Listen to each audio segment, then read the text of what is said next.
Hi everyone, this is our channel Around My Story. Please like, share and subscribe. Salut, je m'appelle Lisa. Chaque jour, je reçois des centaines de bouquets de fleurs, de chocolat, beaucoup de nourriture et des invitations à des fêtes. 1 million de messages provenant de comptes de médias sociaux et beaucoup de cadeaux très chers comme des bijoux, des vêtements de marque, des sacs et des parfums. Mais non, ils ne sont pas pour moi, ils sont pour ma patronne. Ma patronne, Hélène, est une ancienne reine de beauté. Je pense qu'elle est juste un peu plus âgée que moi. Elle possède une entreprise de cosmétiques et elle a tellement de succès, sans oublier qu'elle est la plus belle femme que j'ai jamais vue. Pas étonnant que beaucoup d'hommes soient fous d'elle. Et en tant qu'assistante, je dois être celle qui les rejette. De plus, si j'ai de la chance et qu'elle est de bonne humeur, elle me laissera avoir des cadeaux qui viennent de ses fans. C'est pourquoi j'ai des vêtements, des chaussures, des sacs et des parfums signés que je peux utiliser. Heureusement qu'on a la même taille et le même gabarit. Ok, revenons à Hélène. Elle sort avec quelqu'un en ce moment. Il s'appelle John, mais je suis presque sûre qu'elle le trompe.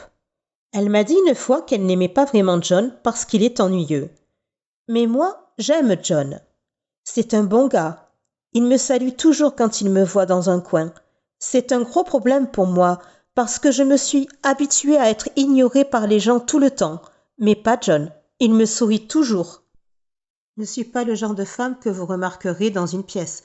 Eh bien, cela pourrait signifier le contraire pour une raison pas très bonne, grâce à cette grande cicatrice que j'ai sur le visage depuis la naissance. Cela dit, je n'ai jamais eu de mec qui était sérieux avec moi. Soit il m'emmenait à un rendez-vous juste pour me faire une farce, soit il voulait juste gagner un pari, contrairement à John avec Hélène. Je peux voir qu'il est super amoureux d'elle, alors qu'Hélène fait juste semblant à cause de l'argent. La famille de John possède une chaîne de centres commerciaux. Oui, il est beaucoup plus riche qu'elle. Une fois, Hélène a dit qu'elle voulait aller à la clinique de chirurgie plastique.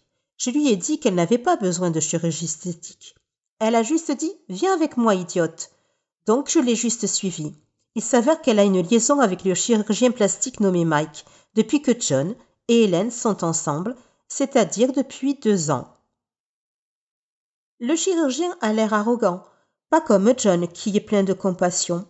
Une fois, Mike a dit à Hélène qu'il pouvait enlever la cicatrice sur mon visage. Hélène a ri et a dit « Laisse-la tranquille, je pense que c'est son porte-bonheur.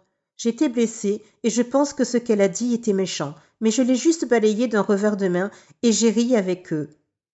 Hélène est vraiment méchante, mais au moins elle paie bien.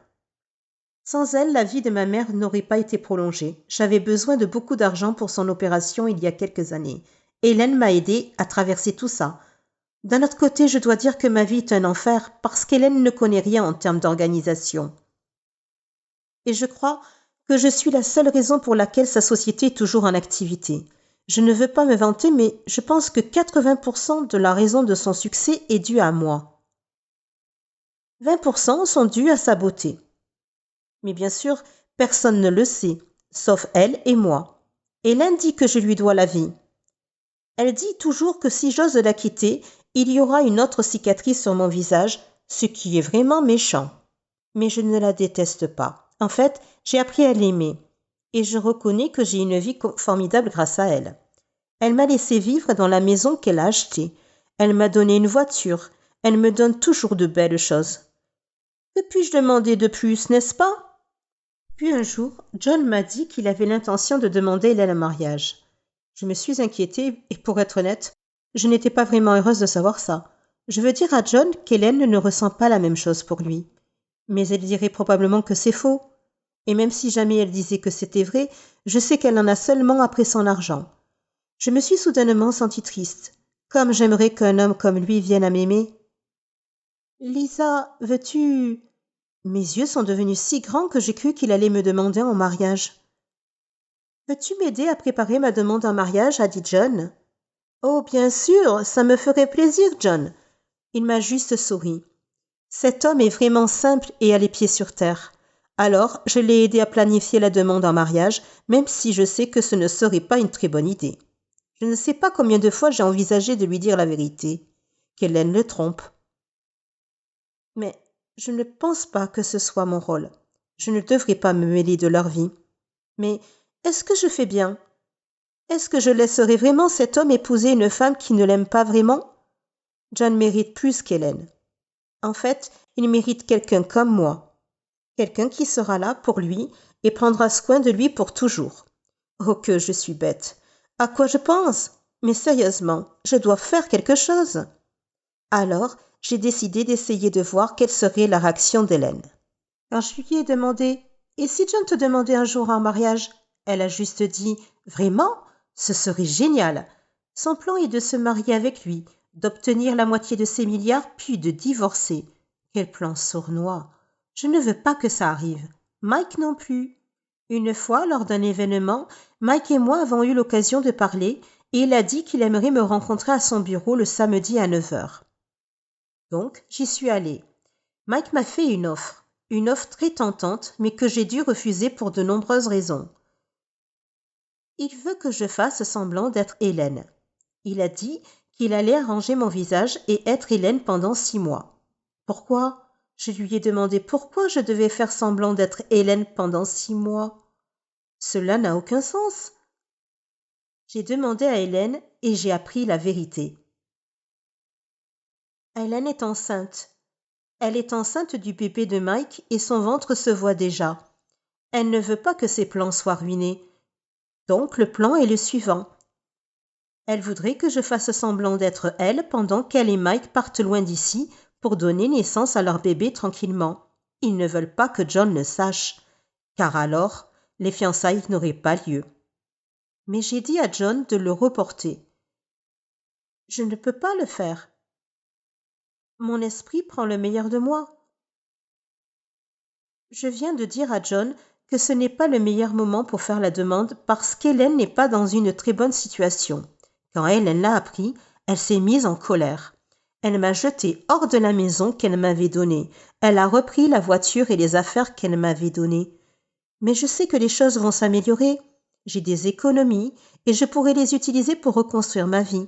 Je pourrai trouver un nouvel appartement, je pourrai acheter une voiture bon marché et quelques vêtements et sacs bon marché. Je me suis motivée et je me suis dit plusieurs fois que tout irait bien. Rencontré un type nommé Alan, mon voisin d'à côté. Il a été gentil et nous sommes sortis ensemble plusieurs fois déjà. Je pense qu'il m'aime bien. Il était temps que j'ai un petit ami. John me manque cependant. Il m'appelle tout le temps, mais je ne peux plus avoir aucun lien avec Hélène et son esprit malade, alors je ne réponds pas à ses appels. Une fois, ma sœur m'a appelé au milieu de la nuit pour me dire que ma mère avait été amenée à l'hôpital et qu'ils avaient besoin de beaucoup d'argent pour l'opération et les soins dont elle aurait besoin après. Alors j'ai couru à la banque avec Alan et j'ai retiré tout l'argent qu'il me restait, ce qui n'est pas assez sous le lit, et seul Alan sait où je l'ai mis. Cette nuit-là, Alan a décidé de rester pour la nuit. Il a passé la nuit et quelque chose d'intime s'est produit. Je me suis réveillée avec un sourire sur mon visage qui a rapidement été remplacé par des larmes. Alan est parti avec tout l'argent. Il a aussi pris tous mes bijoux, mon portefeuille et mon téléphone portable. Espéré que je suis allée au bureau de Mike. Je lui ai dit, ainsi qu'à Hélène, que je suis vraiment désolée de m'être enfuie. Je leur ai dit que j'avais vraiment besoin d'argent parce que ma mère est à nouveau malade et que c'est pire que jamais. Ils ont dit qu'ils allaient me donner de l'argent si je faisais ce qu'ils disaient. J'ai pensé, pourquoi pas? J'aurai John. Je serai jolie. Je serai capable de sauver la vie de ma mère et j'aurai une bonne vie. Donc, j'ai fait un marché avec eux. Je vais faire semblant d'être Hélène pendant 1 an. Cela leur donnera le temps d'accoucher et de tout régler avant de rentrer à la maison. Elle a dit que je devais m'assurer que John n'abandonnerait pas. Elle a également dit que je devais simplement retarder les fiançailles d'1 an, car, bien sûr, si un grand mariage devait avoir lieu, Hélène voulait être la mariée. Et cela nous épargnerait également toutes les questions juridiques auxquelles nous pourrions être confrontés, y compris la fraude et entre autres choses. Donc Hélène et Mike ont quitté le pays. Je suis restée avec John. La chirurgie plastique a été un succès. Je ressemble à Hélène maintenant. Je suis très jolie. J'ai un beau visage maintenant. Mais je ne suis pas complètement heureuse. Jusqu'au jour où j'ai pu être avec John. Au début, j'ai eu du mal à faire semblant d'être Hélène. Mais pour le côté professionnel, c'est bien. Je suis au courant de tout, car c'est moi qui la dirige. John m'a présenté à sa famille. Je suis tombée amoureuse de lui encore plus quand j'ai su que John a été un bébé miracle. Sa famille est si gentille. Je suis tombée amoureuse d'eux immédiatement. Je me demande pourquoi Hélène n'a pas apprécié tout cela. Et puis, la plus grande surprise de toutes, c'est que son père a annoncé qu'il me donnait une part. Ok, laissez-moi en parler un peu. Eh bien, son père a décidé de me donner un centre commercial. Oui, un putain de centre commercial. Je sais que ce n'est pas vraiment pour moi, c'est pour Hélène, mais je suis heureuse. La nuit s'est terminée et John et moi sommes restés seuls dans le jardin. Nous nous sommes allongés sur l'herbe et John était surpris. Il a dit que Hélène, qu'il connaît, ne ferait pas ça. Oups, ai-je été négligente? Il m'a regardé dans les yeux et m'a pris dans ses bras.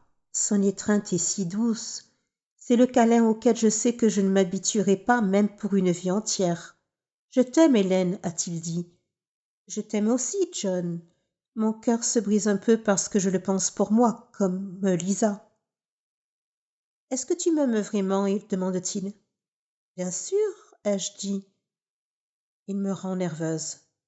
Si je te demande de m'épouser demain, diras-tu oui? M'a-t-il demandé. Quoi? Il a souri et a sorti une bague. Et le diamant est si beau. Il est si gros. C'est vraiment beau. Mais si c'est vrai et que c'est vraiment pour moi, la taille du diamant ne me dérangera pas. J'avais prévu de te demander en mariage depuis longtemps, Hélène. J'ai même demandé l'aide de Lisa. Comme j'aimerais qu'elle puisse voir ça, a-t-il dit. Alors, veux-tu m'épouser, Hélène? A-t-il demandé. Mon esprit dit oh non, mais mon cœur dit oui.